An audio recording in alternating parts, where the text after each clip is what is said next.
지금 이 시간 하나님이 우리에게 주시는 말씀은 마가복음 12장 1절에서 9절까지의 말씀입니다. 마가복음 12장입니다. 1절부터 9절 사이의 말씀입니다. 제가 읽겠습니다. 예수께서 비유로 그들에게 말씀하시되 한 사람이 포도원을 만들어 산 울타리로 두르고 집자는 틀을 만들고 망대를 지어서 농부들에게 새로 주고 타국에 갔더니 때가 이름에 농부들에게 포도원 소출 얼마를 받으려고 한 종을 보내니 그들이 종을 잡아 심히 때리고 거저 보내었거늘 다시 다른 종을 보내니 그의 머리에 상처를 내고 능욕하였거늘 또 다른 종을 보내니 그들이 그를 죽이고 또 그 외에 많은 종들도 더러는 때리고 더러는 죽인지라. 이제 한 사람이 남았으니 곧 그가 사랑하는 아들이라. 최후로 이를 보내며 이르되 내 아들은 존대하리라 하였더니 그 농부들이 서로 말하되 이는 상속자니 자 죽이자.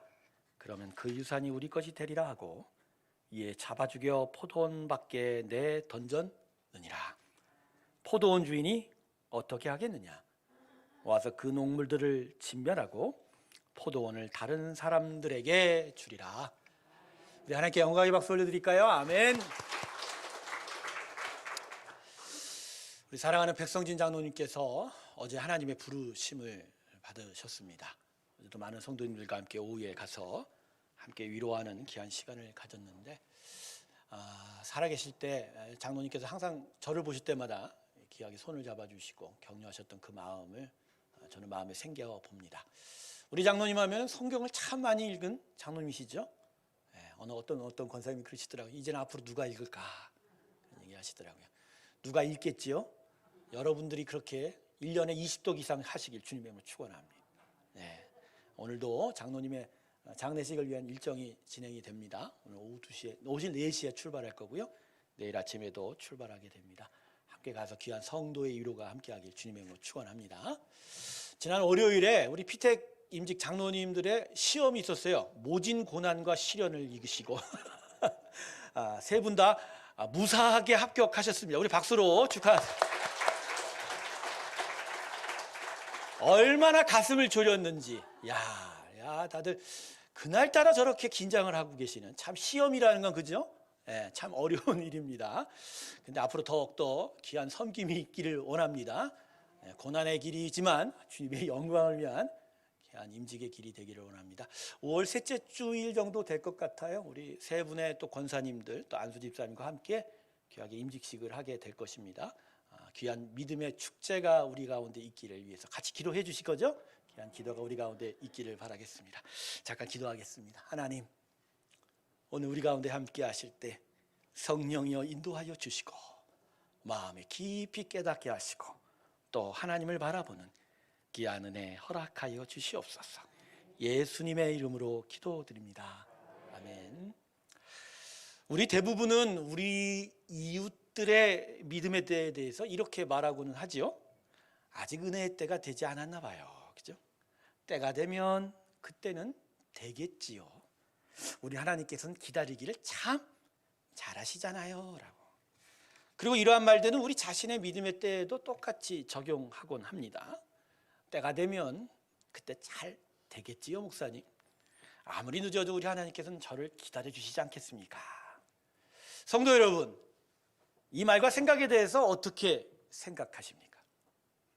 먼저 우리들의 이러한 말과 생각이 하나님의 성품에 관련된 것이라면 그건 맞는 말입니다. 하나님은 우리 모두를 다 구원하시기를 원하시기에 끝까지 기다리십니다. 할렐루야. 끝까지 기다리십니다. 대표적으로 탕자의 비유가 이걸 우리에게 이야기하지 않습니까? 아버지의 재산을 생전에 달라고 하는 것은 아버지에게 큰 수치와 치욕이 되는 것이죠. 또 그 재산 팔아서 집 나가버리지 않았습니까? 얼마나 아버지한테 큰 마음의 상처를 주었겠습니까? 하지만 작은 아들의 이런 악행에도 불구하고 이 아버지는 어떻게 했죠? 끝까지 기다렸어요. 항상 저녁이면 마을 저 동구 밖 언덕에 나아가서 언제 그 아들이 돌아올까? 그 작은 아들 돌아올까? 계속 바라봤던 그 아버지의 마음. 결국 끝내 기다렸더니 아들이 돌아왔죠. 근데 박대를 하지 않고 어떻게 했죠? 오히려 잔치까지 벌여주었던 그 아버지. 하나님이 바로 우리를 향해서 그렇게 기다리고 계시는 거예요. 아들 예수를 십자가에 죽이시기까지 했던 사랑이라 할 수만 있다면 끝까지 우리를 구원하시고자 오늘도 기다리십니다. 기다리시는 것이죠. 다만 끝까지 기다리시되 언제까지요? 마지막 심판 때까지. 영원히 기다린 건 아니란 거죠. 그런데 때가 되면 되겠지요라는 말이 우리가 우리의 믿음의 때에 대해서 이야기하면 그건 틀린 거예요. 한번 생각해 보십시오. 하나님께서 우리를 끝까지 기다리신다라는 말씀이 우리가 늦게 와도 괜찮다라는 말인가요? 그런가요? 사랑하는 자녀가 집을 가출했어요. 간절히 얘야 내가 끝까지 널 기다릴게 라고 하는 말이 그 자녀에게 그냥 너 원할 때 와 라는 말인가요? 그래서 우리는 오늘 본문을 좀 다시 살펴봐야 합니다. 우리가 평소에 가지고 있던 하나님의 기다림에 대한 생각이 어떤 면에선 매우 모순적이었다라는 것이죠. 오늘 말씀이 성령을 통하여 마음에 깊이 새겨지는 귀한 은혜의 길 주님의 이름으로 축원합니다. 자, 오늘 본문엔 예수님의 비유가 기록되어 있는데 이 비유의 가장 중심 구절은 본문 9절입니다. 마지막 절이죠. 우리 자막으로 한번 볼까요? 같이 한번 읽어봅시다. 자, 9절 같이 읽습니다. 시작. 포도원 주인이 와서 그 농부들을 진멸하고 포도원을 다른 사람에게 주리라. 자, 이 9절만 보면 오늘 비유에 등장하는 포도원 주인은 단단히 화가 나 있는 것처럼 보여요. 그죠? 자, 이 포도원 주인이 왜 이렇게까지 화가 나 있게 보이죠? 자기가 심혈을 기울여서 만들었다고 본문이 이야기하지 않습니까? 그걸 농부들한테 맡겼는데 그러면 응당 농부들이 세를 내줘야 되는데 세를 내기는커녕 종들을 다 때려 죽이고 심지어 자기 아들도 때려 죽이지 않았습니까? 농부들은 사실 세를 냈어야 돼요. 그렇죠? 정말 심혈을 기울여 만든 포도원을 그들을 위해서 맡긴 것일 뿐인데 근데 농부들은 세를 내기는커녕 아예 포도원을 자기 것으로 만들고 싶었죠. 오늘 보면 7절의 기록 보면 농부들은 주인의 것인 포도원을 자신의 것으로 강탈하고 싶은 마음까지 갖고 있었다. 탐욕이 가득했다라는 거죠.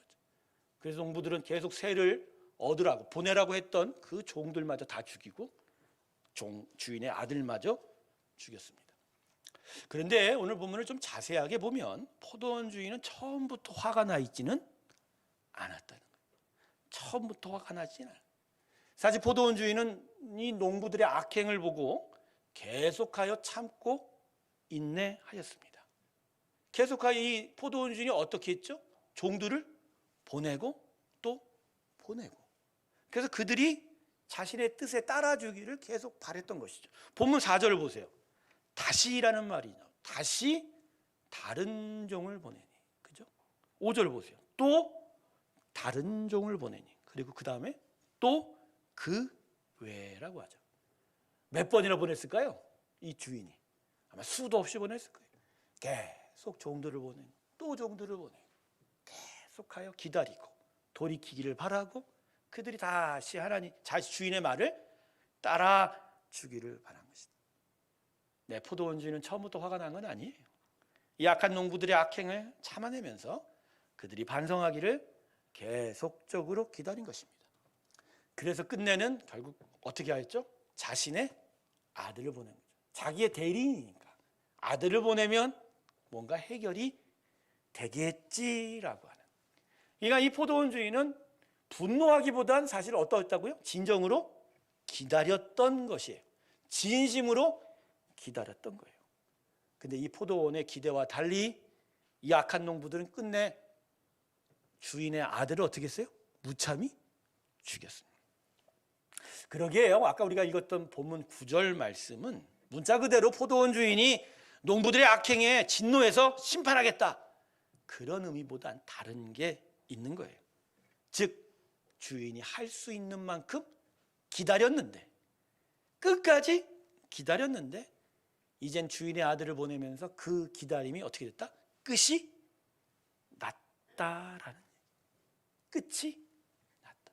오늘 본문 6절 보세요. 뭐라고 하죠? 이제 한 사람이 남았으니 곧 그가 사랑하는 아들이라. 그 다음이 중요해요. 최후로 이를 어떻게 한다? 보냅니다. 최후로 말입니다. 포도원 주인에게 자신의 아들은 기다림의 마지막 카드였어요. 그런데 그 아들이 그 악한 농부들에 의하여 죽었기에 이제는 그 악한 농부들에게 주인의 기다림의 시간은 이제 끝난 거라는 거죠. 자, 여러분, 오늘 본문의 비유의 주인공들은 누구를 비유한 거죠? 자, 포도원 주인은 누구죠? 이 모든 만물을 힘껏 사랑으로 만드신 우리의 하나님, 성부 하나님. 할렐루야. 자, 포도원의 농부는요, 그 주인인 하나님께서 만드신 세상 만물을 위임받아 열심히 가꾸고 경작해야 될 하나님의 백성, 우리들을 가리키는 거죠. 그럼 주인의 종들은요, 이 종놈들은 하나님의 선지자들입니다.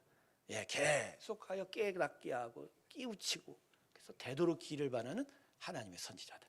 자, 그럼 마지막에 주인의 아들은 누구죠? 예수님이죠. 예수님.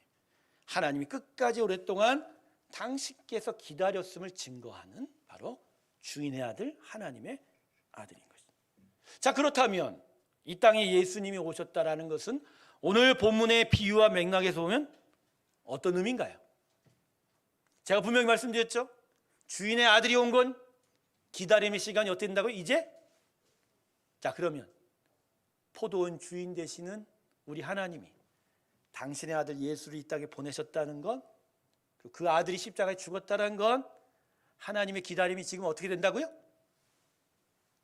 우리가 계속하여 선지자들 만나보고 계속하여 돌이킬 수 있는 시간이 충분히 주어졌다는 의미인가요? 그게 아니에요.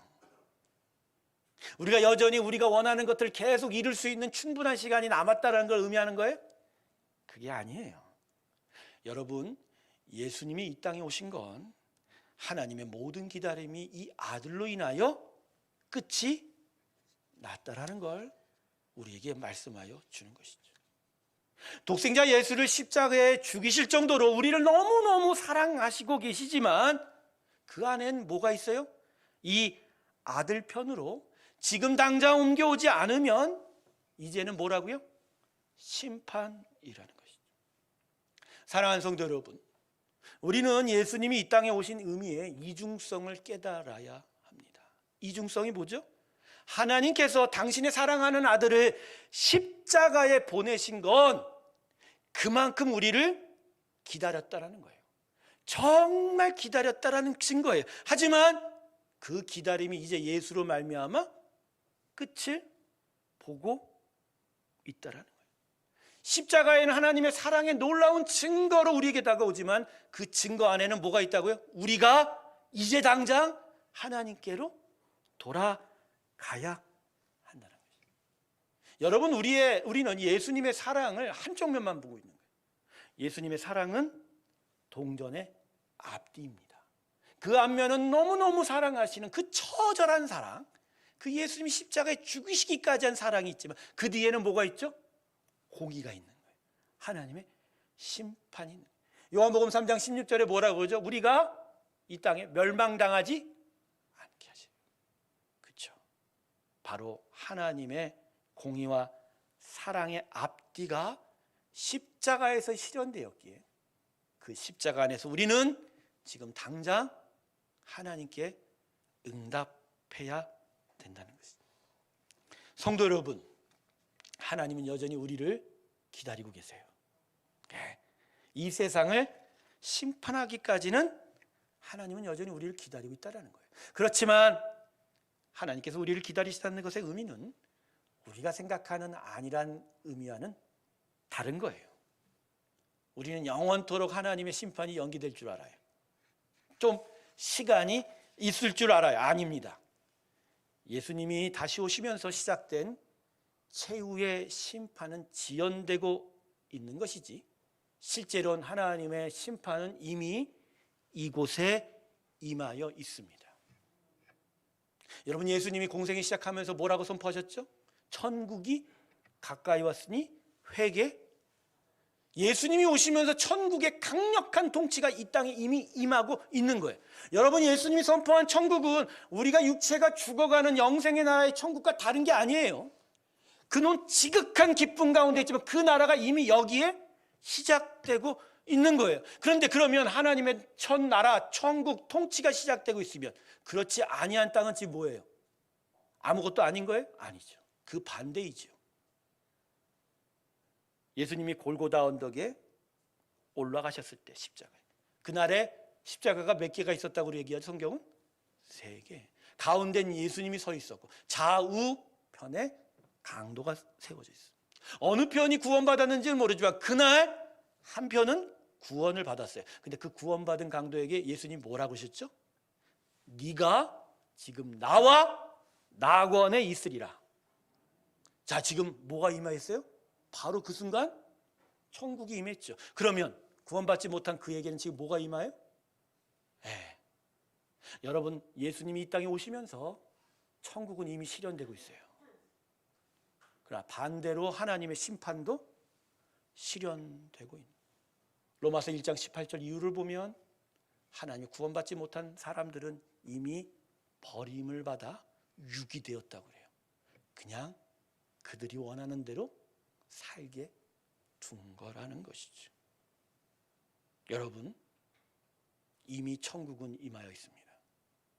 그리고 그 안에서 예수님의 십자가는 이미 하나님의 기다림이 끝이 나고 있다는 걸 우리에게 심각하게 얘기해 주고 있는 거예요.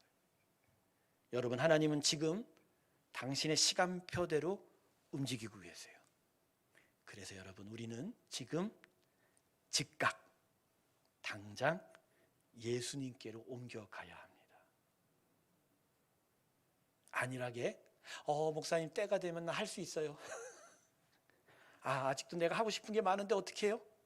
이런 소리 할 때예요? 아니에요. 이미 예수님 오셨는데요.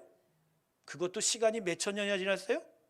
1,000년도 아니고 2,000년에 더하기 몇 년?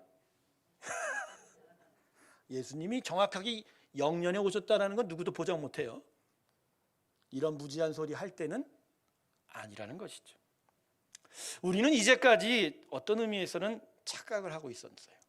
하나님께서 아들 예수를 십자가에 주신 것을 너무너무 우리를 사랑하셨다라고만 알고 있는 거죠. 예, 하나님 우리를 정말 사랑하세요. 근데 그것만이 전부가 아니라는 거죠. 예수님의 그 사랑 안의 메시지는 뭐죠? 지금 당장 예수 편으로 옮겨와라. 그게 나의 사랑이라는 거예요. 하나님이 끝까지 우리를 기다리신다는 건 우리를 절대로 포기하지 않는다라는 의지의 표현이지, 아까 제가 서두에 말씀드렸듯이 가출한 자녀가 간절하게 엄마 부모가 빨리 와라, 난 너를 끝까지 기다리게 해야 되만 나는 내가 원할 때 간다라는 얘기가 아니라는 것처럼, 나를 너무너무 사랑하시는 하나님은 우리에게 충분히 올 수 있는 시간을 주는 게 아니라는 거예요. 그건 주님의 의지가 강하면 강할수록 하나님 오늘 우리에게 이렇게 촉구하는 거예요. 지금 당장 말입니다. 지금 당장 하나님께로 오라. 할렐루야. 사랑하는 새롭게 성도 여러분, 얼굴이 좀 굳어 계시네요. 지금 당장 오라니까. 우리는 무엇을 기다리며 사는 인생이죠? 결국 우리가 산다는 건 뭘 바라고 기대하고 소망한다는 것이죠. 아무 의미 없이 사는 사람은 없어요. 마음에 절망이 가득한 사람은 오늘 한 시간도 살아갈 힘이 없는 거죠. 그래서 우리는 지금 무언가 기대하고 바라고 소망하고 있는 거예요. 그런데 우리의 바람이 다른 거 무언가 있지 않아요? 내가 좀만 시간 더 있으면 내가 원하는 거 다 얻을 수 있겠는데요? 라고 하면서 지금 하나님을 보지 못하고 다른 걸 계속 찾고 있다면 여러분, 이건 좀 심각한 일이라는 거예요. 성도 여러분, 지금은 하나님 나라의 시간입니다. 사람의 나라가 아닌 거예요. 우리가 원하는 걸 세울 때가 결코 아닌 거예요. 아담의 타락으로 온 세상이 죄악으로 오염되고 있는 걸 보시던 이 땅의 주인이신 하나님께서 이젠 강력하게 이 땅으로 들어와 당신의 잃어버린 나라를 찾고 계시단 말이에요. 그 하나님의 통치가 시작이 되고 있는데, 그래서 그 하나님의 백성으로 우리가 세워져 있는데 우리가 안일하게 우리 것 찾고 있을 시간이 있을까요? 하나님은 지금도 당신의 나라를 찾습니다. 할렐루야. 오늘 우리가 그런 자들이에요. 오늘 우리의 예배가 바로 하나님의 나라를 세워가는 거예요. 우리 안에 하나님의 통치가 나타나는 거예요. 그 통치 안에서 우리가 복되어가는 시간이죠. 그런데 안일하게 하나님 나 잠깐만 나 이거 하고 싶어요 라고 할 시간이 있냐는 거예요. 포도원의 주인이 마냥 기다리던 시간은 이미 지나갔습니다. 사랑하는 아들 예수마저도 이 세상에 주신 것이 이미 오래전 일이라는 거. 그래서 마지막을 향하여 시간은 어떻게 달려가고 있어요? 화살과 같이 달려가고 있다.